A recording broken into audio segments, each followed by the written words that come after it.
तुम पीछे से अभी जैसे हमारे सूर्यवंशी सर ने कहा गया कि 48,000 करोड़ रुपए लिए, उसका शेयर खरीदी, मैंने उमनारायण ठाकुर सर ने बोला कि 48,000 करोड़ के शेयर खरीदे वो सरकार ने रख लिए। अब उससे क्या हो रहा है कि मोनोपोली सृजित हो रही है। एकाधिकार, पहले कंपनी थी उसने फ्री में बैलेंस दिया आपको, जिससे सारी कंपनी का हो जाए, खत्म हो जाए और बाजार में हमारा एक अधिकार हो जाए, फिर हम 10 की चीज 5,000 में बेचेंगे और आपको खरीदना पड़ेगी। तो सबसे खतरनाक निजीकरण में क्या हो रहा है कि इन लोगों ने बांट के रखा है कि आपको किन किन सेक्टरों पर निजीकरण करना है। उन्हें बांट लिए हैं, संचार पर तुम करो, खाद्यान्न पे हम करें, पूरी फैक्ट्री तेल से लेकर सीमेंट से लेकर सारी पे कब्जा है। तो यह निजीकरण मुख्य रूप से हमारे लोगों पर, ओबीसी एससी के लोगों पर बहुत भारी पड़ रहा है। भविष्य में हमारे लोगों के लिए सरकारी कर्मचारी या अन्य विभागों में घुसना खत्म ही हो जाएंगे तो अब जाने का कोई प्रश्न नहीं है। इससे प्रभाव ये होगा कि आप अपने बच्चों को पढ़ा नहीं पाएंगे, क्वालिटी बेस्ड एजुकेशन नहीं दे पाएंगे। अभी हमारे भारत में कई प्रकार की शिक्षा नीतियां चल रही हैं। एक आईसीएसई बोर्ड है जिसका पाठ्यक्रम प्राइवेट पब्लिकेशन निर्धारित करता है, एक सीबीएसई बोर्ड है और फिर एक एनसीईआरटी तो है, चल रहा है। गरीब के बच्चे कैसे पढ़ेंगे? एनसीईआरटी में पढ़ेंगे। जो नीट भी करना चाहेगा और नीट में उसका कोर्स आता नहीं है तो फेल हो जाएगा। सारे पाठ्यक्रम में जो सरकार के दबाव में है उसको बदल रहे हैं। वैज्ञानिक चिंतन, वैज्ञानिक दृष्टिकोण को खत्म करने का प्रयास हो रहा है। ये क्यों हो रहा है? ये निजीकरण के द्वारा हो रहा है। जब आपके पास पावरहीन हो जाओगे, आप शक्तिहीन हो जाओगे तो अपने मन का काम करेंगे। और अभी सर ने बोला, सोनी जी ने बोला कि बीच में चर्चा आई थी, कांवड़ यात्रा की चर्चा आई, उसका एक मनोवैज्ञानिक प्रभाव है। आप व्रत त्योहार जो भी आप करते हैं उसमें एक मनोवैज्ञानिक में एक इफेक्ट है जिसको बोलते हैं प्लेसबो इफेक्ट। प्लेसबो इफेक्ट बोला जाता है। वो प्लेसबो इफेक्ट में क्या होता है कि कोई गांव का व्यक्ति है, वो बोले कि हमारा सिर दर्द हो रहा है, डॉक्टर के पास जाए और डॉक्टर के पास कोई सिर दर्द की दवा ना हो, वो एक मल्टीविटामिन की गोली दे दे कि लो ये सिर दर्द की दवा, इसको खा लो। तो प्लेसबो इफेक्ट में क्या करता है कि उसको भ्रम हो जाता है कि ये सिर दर्द की दवा है, इससे हमारा सिर दर्द ठीक होना है, और व्यक्ति उस मल्टीविटामिन की गोली को सर दर्द की दवा समझकर खा लेता है और उसका सर दर्द ठीक भी हो जाता है। इसी तरीके से प्लेसबो इफेक्ट क्या करता है कि आपको जो व्रत त्योहार जो भी आप करते हैं, इसमें व्यक्ति को क्या करता है, अंदर से सुख की अनुभूति पैदा कराता है। उसको कावड़ उड़ाने में मजा आ रहा है, तर्क खत्म हो रहा है उसका। तो ये आप देखेंगे, इसमें आप सर्च करेंगे आप प्लेसबो इफेक्ट, उसमें आपको मिलेगा कि ये कितना खतरनाक है। ये चीजें जितनी भी आपको चल रही हैं, कांवड़ यात्रा से लेकर व्रत त्योहार से लेकर, ये सारी चीजों का मनोवैज्ञानिक संबंध है। ये बिल्कुल हवा में नहीं है। हमारे माइंड को माने जो सुख की अनुभूति होती है, ये सब मनोवैज्ञानिक है। इसका कोई ऊपर नीचे कोई वो नहीं है। अब सामाजिक सशक्तिकरण में कमी आ रही है। निजीकरण के माध्यम से समाज कमजोर होता चला जा रहा है। इसमें एक और चीज हो रही, कंपटीशन नष्ट हो रहा है, प्रतिस्पर्धा खत्म हो रही है, क्योंकि जिस व्यक्ति की कंपनी होगी वो अपने लोगों को रखेगा, तो प्रतिस्पर्धा खत्म। अब हम चाहें जिसको रखेंगे, यहाँ पर सीधा जिसका जो रिश्तेदार है वो चलेगा। निजीकरण अब एक और आ गया है, पूंजी का केंद्रीकरण होना। जो अभी हमने बताया था कि 51% पूंजी है जो कुछ लोगों के हाथों में केंद्रीकृत होती चली जा रही है।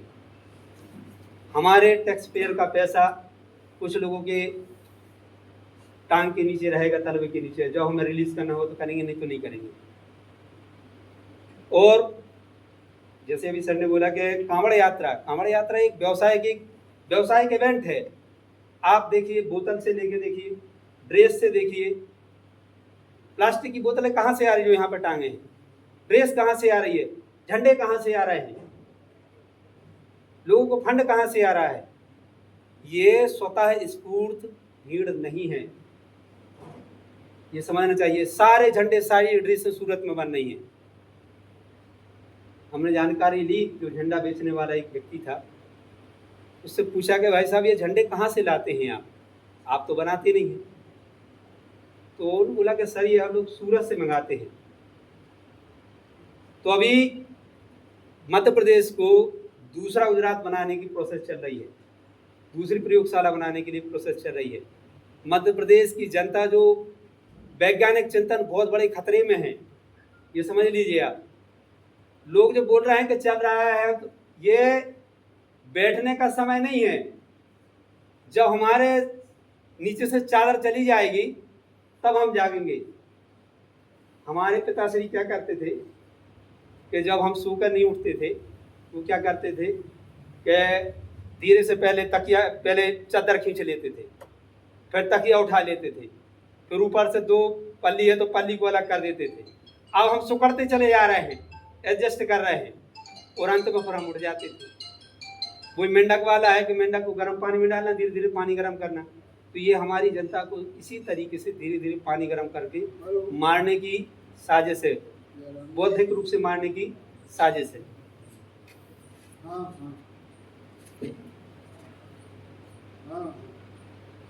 गौतम जी उन्हें, हमारे सर ने, मुख्य अतिथि महोदय जी ने जाति व्यवस्था पर बात की। जाति व्यवस्था एक बहुत ही मनोवैज्ञानिक और जिसमें व्यक्ति प्रतिरोध को खत्म करने वाली, व्यक्ति शिकायत भी नहीं करेगा, उसको एक मन में खुशी होती रहेगी कि हमारे नीचे कोई है। तो जाति व्यवस्था जो है ब्राह्मणवाद के द्वारा बनाई गई एक सीढ़ीनुमा व्यवस्था है, जो हमारे नीचे देखकर, नीचे व्यक्ति को देखकर जो हमारे नीचे है उससे उसको सुख की अनुभूति होती रहती है। और वो कंपटीशन हमारे ऊपर से नहीं करता है, ऊपर वाले से। और हमारे लोगों की वैज्ञानिक सोच भी है कि अगर समान अपने माने ओबीसी एससी का व्यक्ति है, अगर वो सामने वाले का वो भी ओबीसी एससी है, उसका सम्मान ना करे तो उसको खराब लग जाता। अरे हमें पहचाना नहीं, हमें महत्व नहीं दिया। हमें जबकि कंपटीशन उनसे करना चाहिए कि उनने हमें सम्मान क्यों नहीं दिया। ये तो हमारे भाई लोग हैं, ये तो सम्मान अंततः देंगे ही। तो ये हमें अपनी भावना को थोड़ा सा नियंत्रित करके करना चाहिए कि अगर हमारा कोई मूल निवासी भाई है और अगर नहीं कर पा रहा है तो उसको हमें खुद आगे बढ़ के उससे पूछ लेना चाहिए कि और भाई कैसे हो। सर ने हिंदुत्व मुक्त भारत की ओर यह बुक की सर रचना ने बात कही, मैं उसके बारे में 2 शब्द करना चाहूँगा। यह पुस्तक आप लोग सभी लोग पढ़ें। ये वास्तव में इतनी शानदार पुस्तक है, इतनी शानदार पुस्तक है कि बहुत शानदार। आपको सारी इतिहास से लेकर वर्तमान परिस्थितियों के बारे में जानकारी देगी। सारा जो आपका समाज है उसकी सोच के बारे में जानकारी देगी। उत्पादन समाज, उपभोक्ता समाज, उत्पादन समाज का स्टेटस क्या है, अभी जो उत्पादन करता है उसको आज धिक्कारा जा रहा है। ये सारी एक किताब आपको सूचित करेगी इस बारे में। तो समय कुछ ज़्यादा हो रहा है सर। अब स्कूलों का निजीकरण तो चल ही रहा है, धीरे धीरे उनको भी बदनाम करने के लिए चली जा रही है साजिश। अब इसमें एक और हो रहा है कि स्कूल बंद होने से क्या होगा, जो दूर बच्चे हैं, जो पहली और दूसरी में पढ़ने वाले हैं मुख्य रूप से, उनका ड्रॉप आउट रेट बहुत भयंकर बढ़ेगा। पहली क्लास में पढ़ने वाला जो बच्चा है वो 1 किलोमीटर से तो स्कूल आने के लिए कई बार छोड़ने चले जाते हैं, भाई बहनों के साथ हाथ पकड़ कर आता है। स्कूल में आकर पर वो थोड़ी देर पढ़ता है, कभी कभी बीच में सो जाता है। अब सीएम राज स्कूल हो या अन्य स्कूल हो, जब वो 10-10 किलोमीटर दूर होंगे, आपकी पढ़ाने की क्षमता भी है, आपने बस में भेज भी दिया। अब वो 10 किलोमीटर उस बच्चा वो क्लास स्कूल में बैठेगा और 10 किलोमीटर आएगा तो आने जाने में तो वो तो ही हलुआ हो जाएगा, फिर स्कूल में जाकर कुछ नहीं पढ़ेगा, इतनी थकावट हो जाएगी।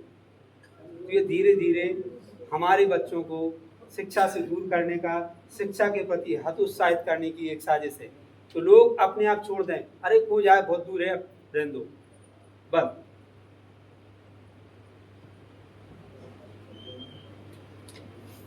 तो निजीकरण हमारे लिए बहुत ही घातक है।